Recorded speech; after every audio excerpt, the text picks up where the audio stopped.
বৌমা, তুমি বাপের বাড়ি যাও না।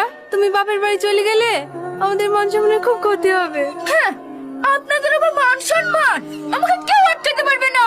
আমার সামনে থেকে সরে বলছি। তুমি বাপের বাড়ি যেও না, তোমাকে আমি খুব ভালোবাসি। তুমি চলে গেলে আমি কাকে নিয়ে থাকবো বলো? এই কথাটা আগে ভাবা দরকার ছিল। সরো আমার সামনে থেকে। তোমার কাছে আমি হাত জোর করছি, আমাকে ছেড়ে তুমি যাও না। আমি থাকতে পারি, কিন্তু আমার মন যা চায় আমি তাই করে বেড়াবো। তোমরা কেউ আমাকে বাধা দিতে পারবে না। না না, তাই বললে হয়? তুমি যে কাজগুলো করে বেড়াও সবই তো পাপ।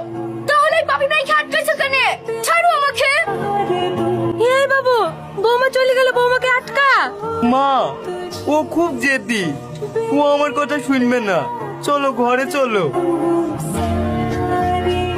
দেখ মা, স্বামী স্ত্রীর মধ্যে ঝামেলা হইতেই পারে, তাই বলে তুই স্বামীর ঘর থেকে রাগ করে চলে আসবি?